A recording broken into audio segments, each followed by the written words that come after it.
Good morning, my dear students. So, మనం understanding this self సంబంధించి last క్లాస్లో independent thinking and critical thinking గురించి మనం డిస్కస్ చేసాం. ఇప్పుడు creative thinking. So cognitive effort సంబంధించినంత వరకు ఒక వ్యక్తి యొక్క ఆలోచన విధానం ఏ విధంగా అభివృద్ధి చెందుతుంది అనేటువంటి దానిని మనం డిస్కస్ చేసేటప్పుడు స్వతంత్ర ఆలోచన విధానాలు ఏ విధంగా అభివృద్ధి చెందుతాయి, అలాగే విమర్శనాత్మక ఆలోచన అనేటువంటిది ఏ విధంగా ఉంటుంది అనేటువంటి దాంట్లో మనం డిస్కస్ చేసాం. ఇప్పుడు క్రియేటివ్ థింకింగ్, క్రియేటివిటీ అంటే ఏంటి, అంటే సృజనాత్మకత అంటే ఏంటి, సృజనాత్మకత అంటే ఏమిటి? సృజనాత్మకత అంటే ఇక్కడ మనం జాగ్రత్తగా పరిశీలించినట్లయితే ఒక సామర్థ్యం, అంటే ఒక వ్యక్తి యొక్క సామర్థ్యాన్ని ఒక వ్యక్తి యొక్క సామర్థ్యం కానీ లేదా ఒక వ్యక్తి యొక్క దృక్పథం కానీ ఒక విధానాన్ని కానీ, అంటే ఆ వ్యక్తి యొక్క విధానాన్ని కానీ ఇక్కడ మనం సృజనాత్మకత అని అంటాం. అంటే సృజనాత్మక సామర్థ్యం అనేటువంటి దేని మీద ఆధారపడి ఉంటుంది అంటే వ్యక్తి యొక్క కొత్త కొత్త భావనలు, వ్యక్తి యొక్క కొత్త కొత్త భావనల మీద, అలాగే అంటే కొత్త భావనలు ఏమిటి, ఇక్కడ న్యూ ఐడియాస్ ని క్రియేట్ చేయగలుగుతారు. అంటే మనకి అనేక మంది సైకాలజిస్టులు దీనికి సంబంధించినట్టుగా అనేక డెఫినేషన్స్ ఇవ్వడం జరిగింది. అంటే క్రియేటివిటీ అనేటువంటిది ఏ విధంగా అభివృద్ధి చెందుతుంది అంటే మనకి మనం చూసినట్టయితే Guilford is the famous psychologist. Guilford ఏమి చెప్తాడంటే creativity sometimes to create creative potentials, sometimes creative productions and sometimes creative productivity. అంటే ఇక్కడ చూడండి, మనకి sometimes creative potentials వాళ్ళ యొక్క సామర్థ్యాన్ని, కొత్త కొత్త సామర్థ్యాన్ని సృష్టిస్తుంది. అలాగే కొన్ని రకాలైనటువంటి ఆలోచనల్ని ప్రొడక్టివ్గా చేస్తుంది ఇది. అలాగే ఏమిటి, ఎలా వీటిని అంటే creative thinking leads to new ideas. Creative thinking leads to new ideas. Creative production does not mean production of concrete thinking. It here means production. Production అంటే మనం ఏమిటనుకుంటాం, ఉత్పత్తి అంటాం. అంటే ఆబ్జెక్ట్, మనకి కాంక్రీట్ గా కనపడేటువంటి వస్తువులను ఏమిటి ఉత్పత్తి చేస్తాం అని అనుకోవచ్చు, కానీ ఇక్కడ కాదు, భావాలు, భావనల్ని ఉత్పత్తి చేస్తాం. అంటే కొత్త భావనలని, అంటే క్రియేటివ్ ప్రొడక్షన్ అంటే ఇక్కడ creative production does not mean production of concrete things. It's a psychological ideas, new ideas. అందువల్లనే మనం ఏమిటని అంటాము అంటే ఇక్కడ కొత్త కొత్త భావనలు, కొత్త మార్పులకి శ్రీకారం చుడుతూ ఉంటారు అన్నమాట. అందుకని ఇక్కడ క్రియేటివిటీ అనేటువంటిది నిరంతరం కొత్త భావనలని రూపకల్పన చేస్తారు. అలాగే సమస్యలకి కొత్త భాష్యాల్ని చెప్పగలుగుతారు. కాబట్టి సృజనాత్మక ఆలోచన పరులు, అంటే సృజనాత్మకతని కలిగి ఉండేటువంటి వ్యక్తులు అన్నింటిలోనూ అద్భుతంగా ఉండాల్సినటువంటి అవసరం లేదు. అంటే సపోజ్ ఫర్ ఎగ్జాంపుల్ మీకు చెప్పాలి అని అనుకున్నప్పుడు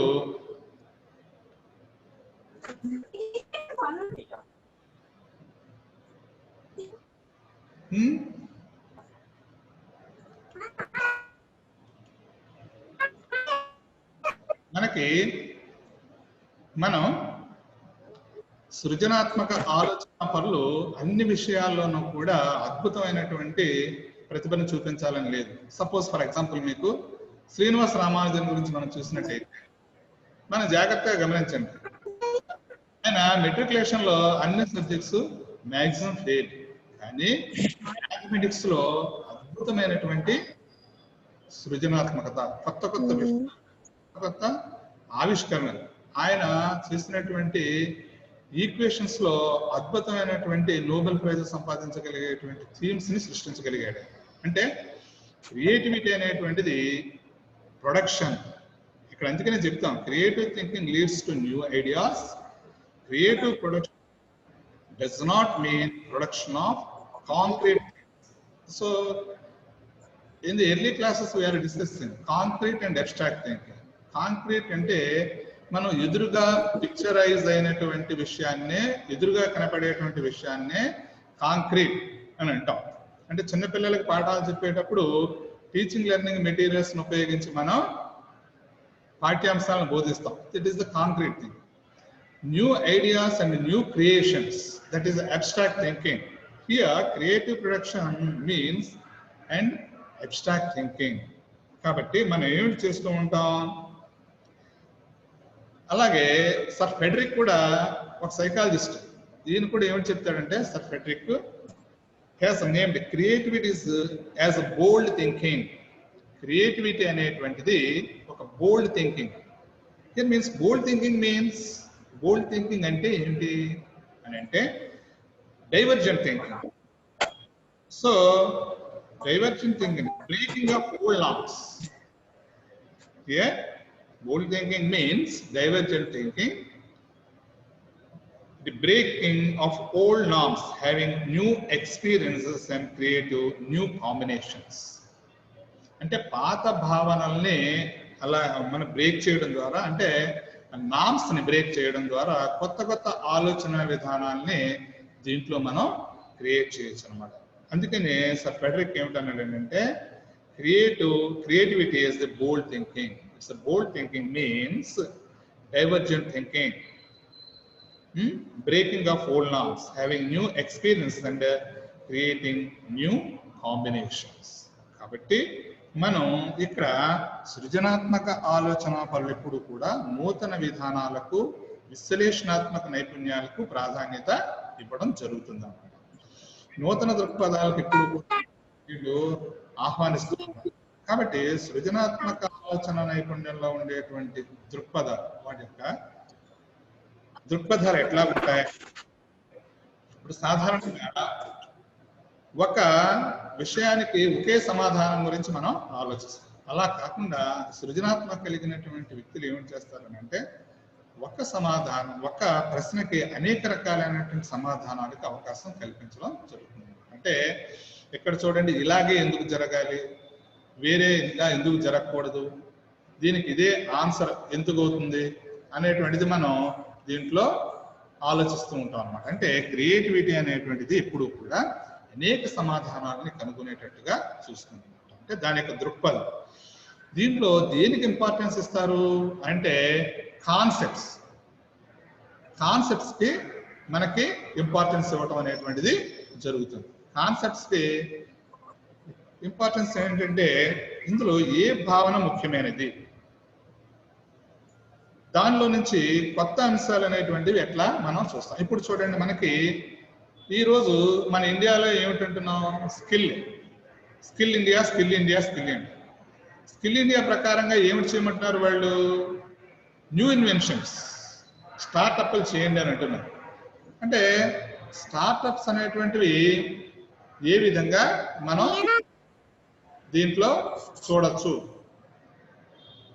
అంటే, ఎవరైతే క్రియేటివిటీ కలిగినటువంటి వ్యక్తులు వాళ్ళ యొక్క భావనల్ని కొత్త ఆవిష్కరణ రూపంలో తీసుకొస్తూ ఉంటారో వాటిని ఇక్కడ సృజనాత్మక ఆలోచన నైపుణ్యం యొక్క దృక్పథంగా మనం ట్రీట్ చేయడానికి అవకాశం ఉంటుందన్నమాట. అంటే నూతన సిద్ధాంతాల్ని వీళ్ళు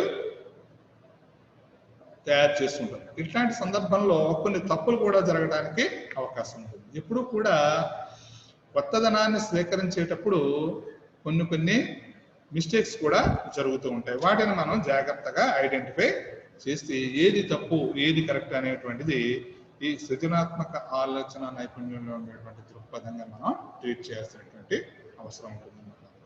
ఇందులో ఉండేటువంటి కాంపోనెంట్స్ ఏమిటి ఉంటాయి, అసలు క్రియేటివిటీ అనేటువంటి కాన్సెప్ట్ లో ఏ కాంపోనెంట్స్ మనం తీసుకుంటాం అంటే, కొత్త కొత్త భావనల్ని ఉత్పత్తి చేయడం. అంటే ఇక్కడ ఏంటి, మనకి ధారాళంగా ఫ్లెక్సిబిలిటీ ఉంటుంది. అంటే చూడండి, కాంక్రీట్ అండ్ అబ్స్ట్రాక్ట్ థింకింగ్ ఎట్లాగో రిజిడ్ అండ్ ఫ్లెక్సిబుల్. ఒక ఆలోచన విధానంలో నూతన మార్పుల్ని మనం కొత్త కొత్త భావనల్ని ఉత్పత్తి చేస్తూ ఉంటాం. అది ఇందులో ఉండేటువంటి ఒక ముఖ్యమైనటువంటి కాంపోనెంట్ గా మనం చెప్పొచ్చు. అలాగే హైపోథిసిస్, న్యూ కల్పన, అంటే మన ప్రెడిక్షన్స్ ద్వారా. ఇప్పుడు చూడండి, మనం పూర్వం నుంచి ఎగ్జాంపుల్స్ తీసుకుంటూ ఉంటాం. పుష్పక విమానం అన్నాం. పుష్ప విమానాన్ని ఎవరు చూసినటువంటి వాళ్ళు లేకపోయినప్పటికీ ఆ ఆలోచన దేనికి కారణమైంది అంటే ఈరోజు న్యూ ఇన్వెన్షన్, విమానాల్ని మనం చూడగలుగుతున్నాం. అలాగే రాకెట్స్ ని చూడగలుగుతున్నాం. చంద్రమండలం మీదకి వెళ్ళగలిగేటువంటి స్థితిని ఈరోజు, అంటే ఒక ఆలోచన ఏ విధంగా కొత్త కొత్త న్యూ ఇన్నోవేషన్స్ ని తీసుకురావడానికి ఎలా ఉపయోగపడుతుంది అనేటువంటిది ఇందులో మనం చూస్తాం. అలాగే ఎలాబరేషన్, అంటే విపులీకరించి చెప్పడం అనేటువంటి దీంట్లో ఒక కాంపోనెంట్ గా మనం చెప్తూ ఉంటాం. ఏమిటంటే కొత్త కొత్త భావాలను అభివృద్ధి పరచడంతో పాటుగా వాటి వల్ల కలిగేటువంటి బెనిఫిట్స్ ఇందులో విపులీకరించడం అనేటువంటిది జరుగుతుంటుంది అన్నమాట. ఎప్పుడు కూడా ఎలా వస్తాయి ఈ సృజనాత్మక ఆలోచనలు అంటే, మనం ఒక వైట్ పేపర్ ఇచ్చి నీకు వచ్చినటువంటి ఆలోచనలు దాని మీద రాయమనటం. అంటే ఏ విధంగా మనం క్రియేటివ్ థింకింగ్ టెక్నిక్స్ ని డెవలప్ చేయాలి అని అంటే పిల్లల్లో మనకి వాళ్ళు మేధస్సును పెంపొందించాలి. చూడండి, ఎంతసేపు కూడా పదాలతో పోటీలు, సుడోకోలు ఆడుతూ ఉంటారు. ఇదంతా ఏంటి, మేధోమదనమైనటువంటిది. అలాగే ఒక బొమ్మని గీయమంటాం. మనం చూడండి, సైకాలజీలో ఇంక్ బ్లాక్ టెస్ట్ ఉంటుంది. ఇంక్ బ్లాక్ టెస్ట్లు ఏమిటి చేస్తుంటారు, కాగితం మీద ఇంక్ డాట్స్ ని వేసి ఆ డాట్స్ ప్రకారంగా వచ్చినటువంటి ఒక పిక్చర్ని చూపించి నీ యొక్క భావాలని రాయమంటూ ఉంటారు. అంటే అందులో కొంతమందికి వాళ్ళలో ఉండేటువంటి భావనల ఆధారంగా దాన్ని డెవలప్ చేయడం కానీ, లేదు దాన్ని చూసి కొత్త ఆలోచన విధానంగా రాయడం. అందులో కొంతమందికి జంతువుల బొమ్మలు కనిపించవచ్చు, కొంతమందికి వాళ్ళ భావాలను బట్టి భయానకమైనటువంటి బొమ్మలు కనిపించవచ్చు. వాళ్ళ యొక్క క్రియేటివిటీ ఏ విధంగా ఉంది అంటే చిత్రాలను గీయడం ద్వారా, అంటే ఒక కాగితం మీద చిత్రాలను గీయమంటాం. అలాగే వాళ్ళ ఆలోచనలతో మాట్లాడటం. చూడండి, మీకు గేమ్స్ ఇస్తూ ఉంటారు. అందరినీ ఒక 10 మందిని కూర్చోబెట్టి ఫస్ట్ ఒక వ్యక్తి చెవిలో ఒక చిన్న కథను చెప్తారు. అంటే ఆలోచనలు రేకెత్తించేటువంటి విధానం, ఆలోచనలతో ఆటలాడటం. ఆ చివరి వరకు వెళ్ళేటప్పటికి ఇది ఉన్నది ఉన్నట్టుగా ఉండొచ్చు, లేదా కొత్తది రావచ్చు, కొత్త ఆలోచనలు క్రియేట్ చేయొచ్చు. అని అంటే ఆలోచన విధానాలతో మనం గేమ్స్ ఆడించడం అనేటువంటిది చేయడం ద్వారా క్రియేటివిటీ అనేటువంటిది సాధ్యమవుతుంది. అలాగే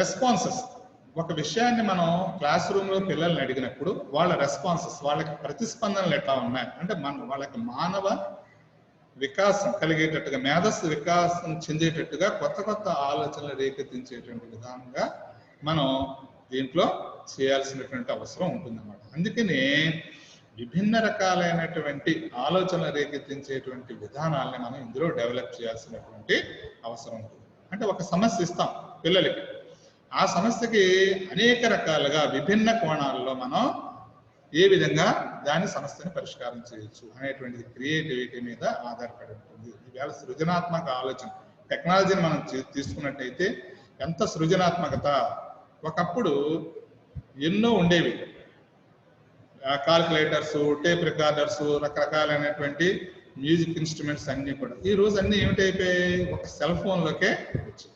అంటే క్రియేటివిటీ ద్వారా అనేక రకాలైనటువంటి సమస్యలకు కొత్త భాష్యాలను చెప్పుకునేటువంటి విధంగా మనం వాళ్ళని అంటే టెక్నిక్స్ ని మనం యూజ్ చేయడం ద్వారా వాళ్ళ క్రియేటివిటీ తయారవుతుంది పిల్లల్లో. కాబట్టి సృజనాత్మకత అభివృద్ధి చేయడానికి ఎటువంటి పద్ధతుల్ని మనం పాటించాలి అంటే ఎటువంటి టెక్నిక్స్, కొన్ని టెక్నిక్స్ మనం అంటే పిల్లల్లో ప్రధానంగా క్యూరియాసిటీని క్రియేట్ చేయాలి. అంటే కుతూహలం, అన్వేషణ నైపుణ్యం, అంటే వాళ్ళు విషయావగాహన పట్ల కుతూహలాన్ని ప్రదర్శించాలి. కొత్త కొత్త విషయాలను నేర్చుకోవాలనేటువంటి కుతూహలం, దాంతో పాటుగా వాళ్ళు అన్వేషణ సామర్థ్యాన్ని పెంపొందించుకునేటట్టుగా మనం పిల్లల్ని తయారు చేయాలి. అలాగే ఏదైనా ఒక విషయం పట్ల మనం పోటీ పెట్టినట్లయితే దానిలో వాళ్ళ యొక్క కొత్త ఆలోచనలే దృక్పథాలని, అంటే మనం చూడండి సాహిత్యంలో కానీ సైన్స్లో కానీ అద్భుతమైనటువంటి ప్రతిభను కనబరిచేటువంటి వ్యక్తులు ఎవరైతే ఉంటారో వాళ్ళ యొక్క ఆలోచన విధానాలని మనం ఇక్కడ పోటీల రూపంలో పెంపొందించాల్సినటువంటి అవసరం ఉంటుంది. అంటే ఒకే విషయంపై పోటీని పెట్టడం ద్వారా వాళ్ళలో క్రియేటివిటీ ఫాస్ట్గా డెవలప్ అవడానికి అవకాశం ఉంటుంది అన్నమాట. అలాగే మనం పిల్లల్లో కూడా యాక్టివిటీ, అంటే టీచింగ్ ఎప్పుడు కూడా ఎలా ఉండాలి, ప్యాసివ్గా ఉండకూడదు. మరి ఎలా ఉండాలి అంటే యాక్టివ్గా ఉండాలి. అంటే యాక్టివ్గా ఉండటం ద్వారా, క్రియాశీలంగా ఉండటం ద్వారా, అంటే మనకు చూడండి ఇప్పుడు ఉన్నటువంటి సిసిఈ మోడల్లో, కంటిన్యూస్ కాంప్రహెన్సివ్ వాల్యుయేషన్ మోడల్లో ఏమిటి, పిల్లలకి ప్రాజెక్టులు ఇవ్వడం, స్వతంత్రంగా వాళ్ళంతటా వాళ్ళు అన్వేషించి నేర్చుకోవడం, ఇవన్నీ దేనిలో భాగంగా క్రియేటివిటీని పెంపొందించేటువంటి భాగంగా మనం చెప్తూ ఉంటాం. కాబట్టి వాటి అవకాశాలను మనం కల్పించడం, ఎటువంటి టెక్నిక్స్ను వాళ్ళు ప్రదర్శించడం ద్వారా ఈ సృజనాత్మక ఆలోచనలు పెంపొందించవచ్చు అనేటువంటి దాన్ని దీంట్లో మనం చెప్తూ ఉంటాం. కాబట్టి సృజనాత్మక ఆలోచన విధానంలో విశ్లేషణాత్మక ఆలోచన విధానం కూడా ఉంటుంది. అంటే అనాలిసిస్. ఇప్పుడు different creative thinking and critical థింకింగ్లో కూడా మనం ఏమిటి అన్నట్టయితే సృజనాత్మక ఆలోచనలు ఎప్పుడు కూడా ఎలా ఉంటుంది, రెండింటిని మనం కొంచెం డిఫరెన్సెస్ మనం గమనించినట్టయితే క్రియేటివిటీకి క్రిటికల్ థింకింగ్ అంటే విశ్లేషణాత్మక సామర్థ్యం కూడా అవసరము. అయితే క్రియేటివ్ థింకింగ్ ఏమిటి, కొత్త కొత్త ఆలోచనల్ని జనరేట్ చేస్తుంది. అయితే క్రియేటివ్ థింకింగ్ ఏమిటి చేస్తుంది, ఉన్న వాటిని అనలిటికల్ థింకింగ్, విశ్లేషణాత్మక సామర్థ్యం, అంటే ఒక సమస్య ఉందనుకోండి, ఆ సమస్య ఎందుకు జనరేట్ అవుతుంది.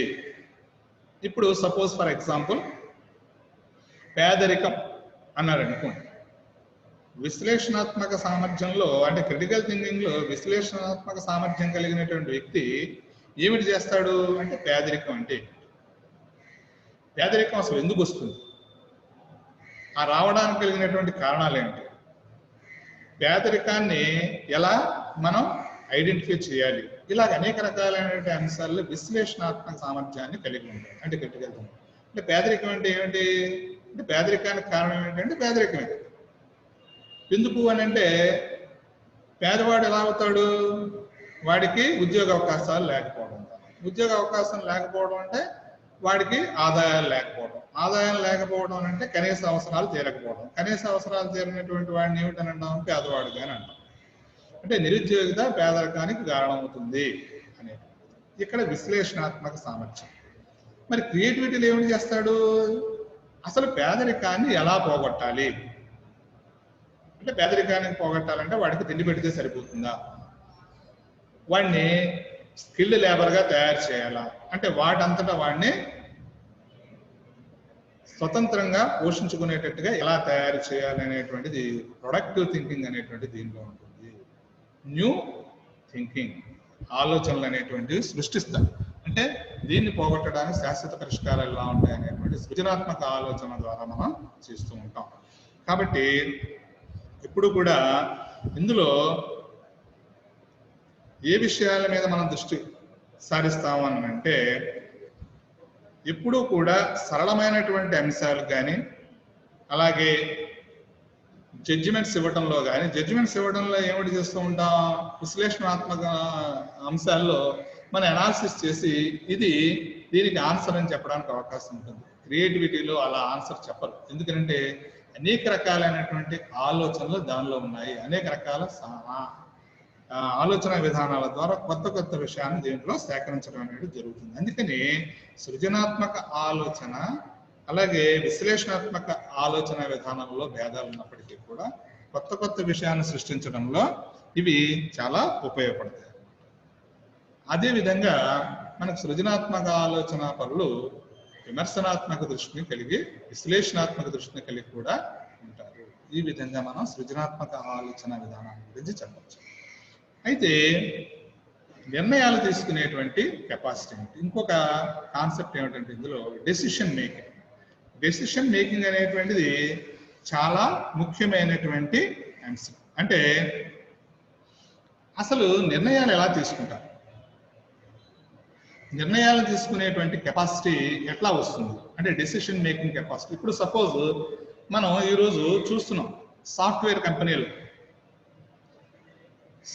కంపెనీల్లో ఎంతో అద్భుతమైనటువంటి ప్రతిభ ఉన్నప్పటికీ కూడా ఎవరు హెచ్ఆర్లుగా నియమించబడుతున్నారు అని అంటే ఎవరైతే టీం లీడ్ చేయగలుగుతారో, ఎవరైతే సత్వర నిర్ణయాలు తీసుకోగలుగుతారో, ఎవరైతే ప్రాబ్లమ్ సాల్వింగ్ కెపాసిటీ కలిగి ఉంటారో, అందరితో కోఆర్డినేట్ చేయగలిగేటువంటి స్థితి ఉంటుందో వాళ్ళు టాప్ పొజిషన్లో మనం చూడగలుగుతాం.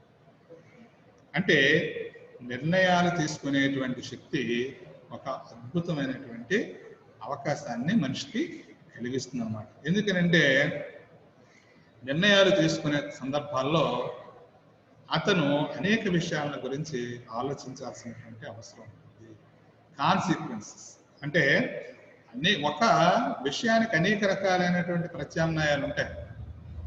ఆ ప్రత్యామ్నాయాలు ఎంపిక చేసుకోవడంలో ఏది ముఖ్యమైనది అనేటువంటిది ప్రధానంగా మనం ఆలోచించాలి. అంటే వ్యవస్థలో అనేక రకాలైనటువంటి ప్రత్యామ్నాయాలు ఉన్నప్పటికీ, భిన్నమైనటువంటి ప్రత్యామ్నాయాలు ఉన్నప్పటికీ సాధారణ పరిస్థితుల్లో ఏది ఖచ్చితమైనటువంటిది అనేటువంటిది నిర్ణయాలు తీసుకునేటువంటి కెపాసిటీ ఎవరికి ఉంటుందో వాళ్ళు మంచి అద్భుతమైనటువంటి వ్యక్తులుగా రాణించగలుగుతారు. అంటే యాజమాన్యంలో కూడా మంచి ప్రణాళికాయుతంగా, మంచి వ్యవస్థీకృతంగా, మంచి మార్గనిర్దేశం చేయగలిగేటువంటి అంటే డైరెక్షన్ చేయగలిగేటువంటి వ్యక్తులు మనకి ఉన్నట్టయితే ఆ యాజమాన్యం లేదా ఆ సంస్థ అద్భుతమైనటువంటి స్థితిలో వెళ్ళగలుగుతారు.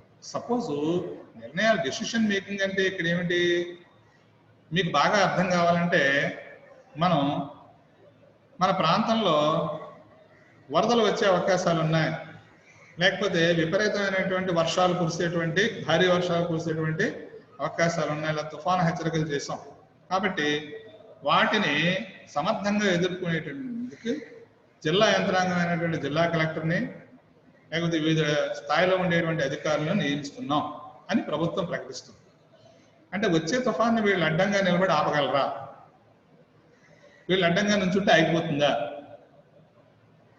అంటే ఏమిటి ఇక్కడ అర్థం? తుఫాన్ వస్తే జరిగేటువంటి నష్టాలు ఏమిటి అంటే ప్రాణ నష్టం ఉంటుంది, ఆస్తి నష్టం ఉంటుంది, అలాగే అనేక రకాలైనటువంటి కమ్యూనికేషన్ వ్యవస్థలు దెబ్బతినేటువంటి పరిస్థితి ఉంటుంది.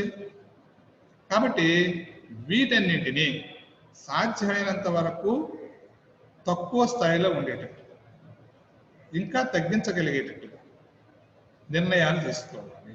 ఆ నిర్ణయాలు ఎవరు తీసుకోవాలి అని అంటే మనకి డిజాస్టర్ మేనేజ్మెంట్ అని ఉంటుంది. ఆ డిజాస్టర్ మేనేజ్మెంట్లో ఈ నిర్ణయాలు ఎలా తీసుకోవాలి అనేటువంటిది వాళ్ళకి ప్రత్యేకంగా శిక్షణ ఇస్తారు. అందువల్ల దానికి అవసరమైనటువంటి అన్ని వనరుల్ని సమకూర్చుకుని సత్వర నిర్ణయాలు తీసుకునేటువంటి శిక్షణ నైపుణ్యాలు వాళ్ళకి ఇస్తారు. కాబట్టి వాళ్ళని దీనికి అధికారులుగా నియమించడం అనేటువంటిది. అంటే ఇక్కడ నిర్ణయాలు తీసుకునేటప్పుడు ఎంత లాభదాయకంగా ఉంటుంది అనేటువంటిది మనం ఇందులో గమనించాల్సినటువంటి అవసరం ఉంటుంది. కాబట్టి డెసిషన్ మేకింగ్ అనేటువంటిది మనం దీంట్లో చాలా ఇంపార్టెంట్ అయినటువంటి అంశం. కాబట్టి వ్యవస్థలో ఉత్తమమైనటువంటి నిర్ణయాలు ఎవరు తీసుకోగలుగుతారు అంటే మంచి చెడులను గుర్తించగలిగి తీసుకునేటువంటి నిర్ణయాలు, సరైన నిర్ణయాలు సరైన టైంలో తీసుకోవడం ద్వారా ఇటు సంస్థలు వ్యవస్థలు అన్నీ కూడా ఎలా అభివృద్ధి చెందుతాయనేటువంటి దాన్ని దీంట్లో మనం చూడగలుగుతాం. కాబట్టి అసలు నిర్ణయాలు తీసుకోవడంలో ఏమిటి ప్రాధాన్యం ఉంటుంది అనంటే నిర్ణయాలు తీసుకునేటువంటి సందర్భంలో ఏమిటి చేయాలి అంటే కొన్ని ప్రణాళికల్ని తయారు చేసుకోవాలి. Planning it's very important. ఏ పని చేయడానికైనా మనకి ప్రణాళిక అనేటువంటిది ఉండాలి. ప్రణాళిక లేకుండా మనం ఏ నిర్ణయాలు తీసుకున్నా అవి సక్రమమైనటువంటి ఫలితాలు ఇవ్వవు. అంటే మనం చూడండి, చుక్కాని లేని నావ అంటాం. అంటే నదిలో మనం ఏ తీరానికి వెళ్ళాలి, ఏ పక్కన మనం ఆపరేట్ చేయాలి, అనేటువంటిది దానికి చుక్కాని ఎట్లా అవసరమో మనిషి తీసుకునేటువంటి నిర్ణయాలకి ప్రణాళిక కూడా అంతే. లేదా గాలివాటంగా అది ఎట్లా వెళ్ళిపోతుందో, తీరానికి చేరుతుందో లేదో మనం చెప్పలేం. అలాగే ప్రణాళికాయుతం కానటువంటి నిర్ణయాల ఫలితాలు కూడా అట్లాగే ఉంటాయి. కాబట్టి ప్రణాళిక రూపకల్పన చేసుకోవడం, దాన్ని ఆర్గనైజ్ చేయడం, వ్యవస్థీకృతం చేయడం, అట్లాగే దాన్ని డైరెక్ట్ చేయడం. Planning with organizing and direction, ఇలా చేయడం ద్వారా ఈ యాజమాన్యంతో మనకి మంచి సక్రమమైనటువంటి పరిస్థితి ఉంది. ఆ నిర్ణయాలు ఎలా తీసుకునేటువంటి కెపాసిటీ వస్తుంది అంటే, ఇప్పుడు కూడా మనకి ఎఫెక్టివ్ నిర్ణయాలు ఎట్లా తీసుకోగలుగుతాం అంటే, మనం వ్యక్తిగతంగా కొన్ని నిర్ణయాలు తీసుకునేటువంటి పరిస్థితి ఉంటుంది. వ్యక్తిగతంగా నిర్ణయాలు తీసుకుంటాం, అలాగే యాజమాన్య పరంగా కూడా నిర్ణయం తీసుకుంటాం. అందుకని ఆ తీసుకున్నటువంటి నిర్ణయాల్ని అమలు పరచడంలో పూర్తి అంకిత భావంతో వ్యక్తి పనిచేయగలిగేటువంటి స్థితి ఉండాలి. నిర్ణయాలు తీసుకోవడం ఒకటే కాదు, then execution is very important. అందుకే మనకు చూడండి, గవర్నమెంట్లో 3 అంచెల వ్యవస్థను పెట్టారు మనకి. ఏంటి? Legislative, executive and judiciary. నిర్ణయాలు తీసుకునేటువంటి లెజిస్లేటివ్, అందులో ప్రజల సంక్షేమానికి కానీ, ప్రభుత్వ అభివృద్ధికి కానీ, భవిష్యత్ నిర్ణయాలకు కానీ ఏ విధమైనటువంటి పరిస్థితుల ఆధారంగా మనం నిర్ణయాలు తీసుకోవాలనేటువంటిది లెజిస్లేటివ్ చేస్తే, దాన్ని సమర్థవంతమైనటువంటి కార్యనిర్వాహక వ్యవస్థ అంటే ఇక్కడ ఎగ్జిక్యూటివ్ కెపాసిటీ ఏ విధంగా ఉంటుంది, దాన్ని ఏ విధంగా అమలు చేస్తుంది అనేటువంటి దాన్ని మనం దీంట్లో చూస్తూ ఉంటాం. కాబట్టి సమర్థవంతమైనటువంటి నిర్ణయాలు తీసుకునేటువంటి నాయకత్వం, దాన్ని సమర్థంగా అమలు చేయగలిగేటువంటి కార్యనిర్వాహక వ్యవస్థ ఉన్నట్లయితే అద్భుతమైనటువంటి ఫలితాలు వస్తాయి. అంటే అంకిత భావంతో పనిచేయగలిగేటువంటి స్థితి ఉండాలి. కాబట్టి ప్రభావవంతమైనటువంటి నిర్ణయాలు తీసుకోవడం ద్వారా మనకి సంస్థలు కానీ, వ్యాపారాలు కానీ, లేదా వ్యక్తులు కానీ వాళ్ళ యొక్క లక్ష్యాల్ని చేరుకోగలుగుతూ ఉంటారు. అంటే ఇక్కడ ఆర్డర్లో మనం మంచి నిర్ణయాలను తీసుకునేటువంటి అయితే నిర్ణయాలు తీసుకునేటువంటి సందర్భంలో ఎటువంటి సమస్యలు ఉంటాయి అంటే, ఖచ్చితమైనటువంటి సమాచారం మనకు ఉండాలి. ఇన్ఫర్మేషన్ లేకుండా మనం నిర్ణయాలు తీసుకున్నాం అనుకోండి, దేనిపైన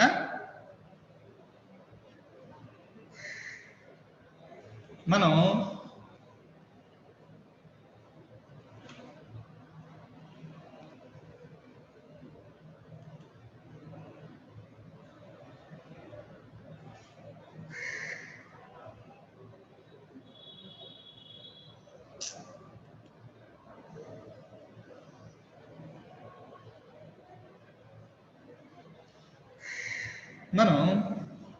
ఎప్పుడైనా సరే ఎఫెక్టివ్ నిర్ణయాలు అనేటువంటివి తీసుకోవాలి అన్నట్లయితే ఖచ్చితమైనటువంటి సమాచారం మన దగ్గర ఉంటుంది. సమాచారాన్ని ఆధారంగా క్రోడీకరించుకుని మనం ఖచ్చితమైనటువంటి నిర్ణయాలను తీసుకోవడం ద్వారా ఫలితాలు కూడా అట్లాగే ఖచ్చితంగా ఉంటాయి.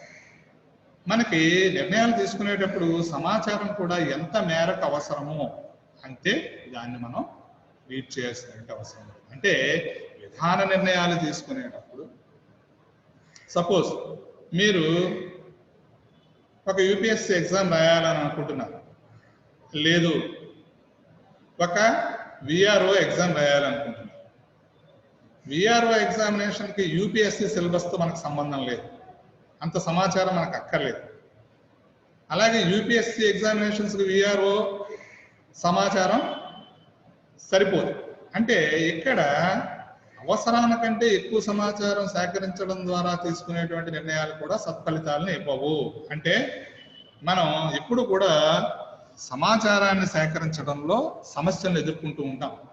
ఆ సమస్యల్ని ఎదుర్కోకుండా ఉండాలంటే ఖచ్చితమైనటువంటి సమాచారాన్ని మనం తీసుకోవాల్సిన అవసరం ఉంటుంది.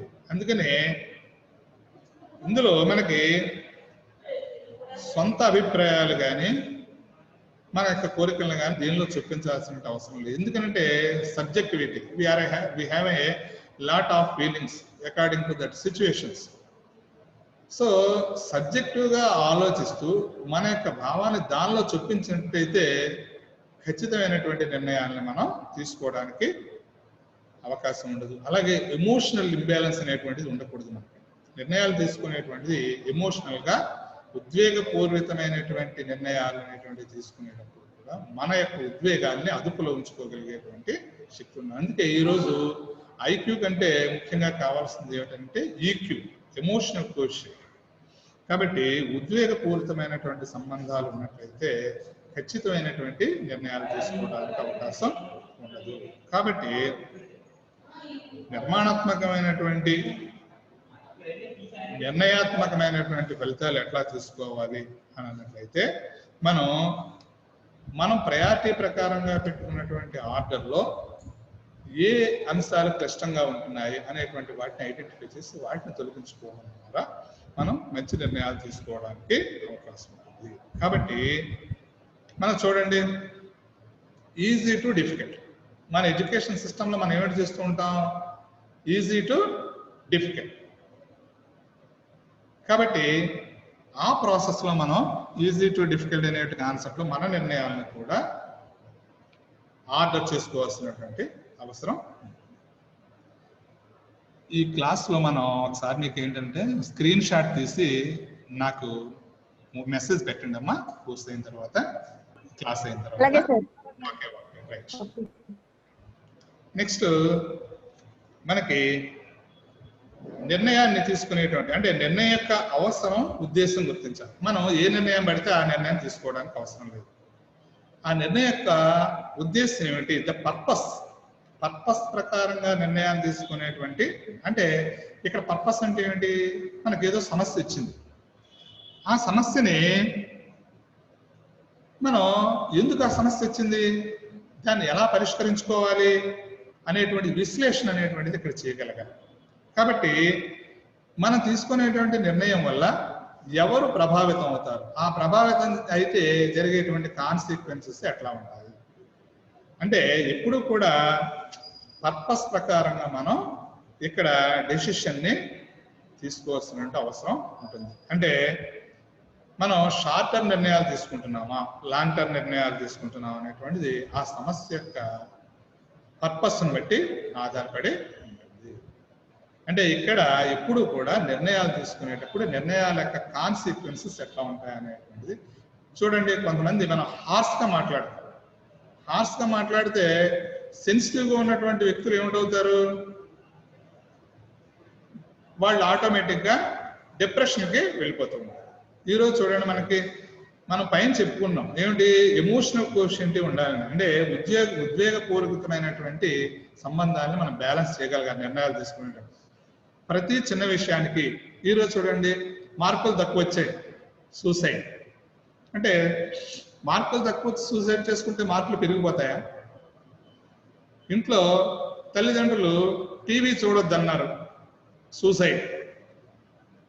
అంటే సూసైడ్ చేసుకుంటే టీవీ 24 గంటలు చూడగలుగుతారా? అంటే ఇక్కడ సమస్య ఏమిటి, వాళ్ళు ఎందుకు చెప్తున్నారు, నీ భవిష్యత్తు ఏమిటి అనేటువంటిది నిర్ణయాలు తీసుకునేటప్పుడు మనం వాళ్ళకి కౌన్సిలింగ్ ఇచ్చేటప్పుడు కూడా, మన నిర్ణయం చెప్పేటప్పుడు కూడా దీని కాన్సిక్వెన్సెస్ ఎట్లా ఉంటాయి అనేటువంటి దాన్ని కూడా ఆలోచించాలి. అంటే నిర్ణయం తీసుకునేటప్పుడు దాని విశ్లేషణ సామర్థ్యం చెప్పాలి. నువ్వు చదువుకుంటే నీ భవిష్యత్తు బాగుంటుంది, చదువుకోనట్లయితే ఎలా ఉంటుంది, నీ నిర్ణయం నీకు వదిలేస్తున్నావు అనేటువంటిది ఒక చిన్న ఎగ్జాంపుల్ చెప్పాలి. మనం పిల్లల్ని ఏమిటి చెప్తూ ఉంటాం? ఉదయాన్నే 3 గంటలు లేచి లేదా 4 గంటలు లేచి ఉదయాన్నే చదువుకుంటారా, చదువుకుంటే మీకు మంచి జ్ఞాపక శక్తి పెరుగుతుంది, మీ లక్ష్యాలను చేరుకుంటారు అనేటువంటిది చెప్తూ ఉంటారు. వాళ్ళు అలా లేవమంటే వాళ్ళ కోపం, 8 గంటలు లేస్తూ ఉంటారు. ఇందులో ఒక చిన్న కథ ఉంది. ఎలాగా? ఒక అతను ఒక రైల్వే స్టేషన్లో ఉదయం 3 గంటలు దిగి ఒక ఆటో ఎక్కి లాడ్జికి వెళ్తున్నాడు. అతను ఆటో అతన్ని అడిగాడు క్వశ్చన్, ఏమయ్యా 3 గంటలకి నువ్వు వచ్చావు కదా, నీకు కిరాయి ఎంతంటే 50 రూపాయలు ఇవ్వడం. 3 గంటలకు 50 రూపాయలు, మరి 5 గంటలకు వస్తే ఎంత అంటే 20 రూపాయలే సార్. ఉదయం 8 గంటలకు వస్తే 5 రూపాయలు షేర్ అవుటింగ్ అంటే 3 గంటలకు వస్తే నాకు 50 రూపాయలు వస్తాయని చెప్పాడు. అయితే రోజు ఇలాగే వస్తావా అన్నాడు. అవును, రోజు ఇలాగే వస్తాను సార్ అని. అప్పుడు ఆ ఆటో డ్రైవర్ ఒక విషయం ఇతనికి చెప్పాడు. ఏమిటి? మా నాన్న రోజు 3 గంటలు లేచి చదువుకోరా, నీకు మంచి తెలివితేటలు వచ్చి ఏదో ఒక ఉద్యోగం వస్తుంది అని అంటే ఏనాడో నేను వినలేదు. కానీ ఈరోజు ప్రతిరోజు 3 గంటలు లేచి ఆటో తోలుకుంటూ నా పెళ్ళాం బిడ్డలను పోషించుకోవాల్సి వస్తుంది అని చెప్పి. అంటే తీసుకునే యొక్క నిర్ణయాలు, ఆ నిర్ణయ యొక్క పర్యవసానాలు, వాటి యొక్క విశ్లేషణ సామర్థ్యం ఎట్లా ఉంటుంది వివరించి చెప్పడం ద్వారా పిల్లలకి వాళ్ళు ఆ నిర్ణయాలు పర్పస్ని అంగీకరించేటువంటి స్థితి ఉంటుంది. అంటే దీంట్లో ఈ నిర్ణయాన్ని మనం చేసుకునేటప్పుడు సమాచారాన్ని సేకరిస్తామని చెప్పుకున్నాం. ఆ సమాచారం ప్రకారం ఒక చెక్ లిస్ట్ పెట్టుకోవాలి మనం. ఈ చెక్ లిస్ట్ పెట్టుకోవడం ద్వారా ఏమిటైతే అందులో ఈ సమస్యకి కారణాలు ఏమిటి, కాజ్ అండ్ ఎఫెక్ట్ రిలేషన్ ఉంటుంది. ఆ కాజ్ అండ్ ఎఫెక్ట్ రిలేషన్ ప్రకారంగా ఒక సమస్యకు ఒక కారణం ఉండొచ్చు, లేదా ఒక సమస్యకి అనేక కారణాలు ఉండొచ్చు. ఆ చెక్ లిస్ట్ ద్వారా మనం ఐడెంటిఫై చేయడం ద్వారా వాటిని మనం స్టడీ చేయడానికి అవకాశం ఉంటుంది. అందుకని ఈ ఆల్టర్నేటివ్ ప్రాబ్లమ్ సాల్వింగ్ అనేటువంటిది ఏవైతే ఉన్నాయో వాటి ఆధారంగా మనం నిర్ణయాలు తీసుకోవడానికి అవకాశం ఉంటుంది అన్నమాట. కాబట్టి నిర్ణయాలను తీసుకునేటువంటి సందర్భంలో ఏ విధంగా ఉత్తమమైనటువంటి నిర్ణయాలు ఎలా తీసుకోవాలి అంటే ప్రత్యామ్నాయాలు ఆలోచించడం ద్వారా ఉత్తమమైనటువంటి ప్రత్యామ్నాయాన్ని ఎంపిక చేసుకోగలుగుతాం. ఉన్న వాటిలో ఉత్తమమైనటువంటిది ఏమిటి అనేటువంటిది ఎంపిక చేసుకునేటువంటి నిర్ణయం ఈ విశ్లేషణాత్మక సామర్థ్యం ద్వారా, సృజనాత్మక శక్తి ద్వారా వీళ్ళల్లో వస్తాయన్నమాట. కాబట్టి ఇది సమాచారం ఆధారంగా మనం నిర్ణయాలు తీసుకోవడం, ప్రత్యామ్నాయ ఆధారంగా నిర్ణయాలు తీసుకోవడం, అలాగే వాటి యొక్క కారణభూతాలు, వాటికి ఏమిటి కారణాలు అయితే క్రిటిక్ అనేటువంటివి, వాటి ఆధారంగా నిర్ణయాలు తీసుకోవడం, మనం చేరుకోవలసినటువంటి గమ్యాల ఆధారంగా నిర్ణయాలు తీసుకోవడం, ఆ నిర్ణయానికి ఎంతటి విలువ ఉందో మనం ఐడెంటిఫై చేసుకోవడం. ఈ విధంగా మనం ఏమిటంటే ఉత్తమమైనటువంటి నిర్ణయాలు తీసుకోగలిగేటువంటి శక్తి పిల్లల్లో పెంపొందించడానికి అవకాశం ఉంటుంది. ఇది డెసిషన్ మేకింగ్. కాబట్టి నెక్స్ట్ క్లాస్లో వేరే అంశం గురించి మనం కలుద్దాం.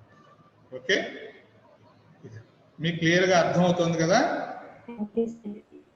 జాగ్రత్తగా ఒకసారి మీరు ఫాలో అవుతూ ఉండండి అమ్మా.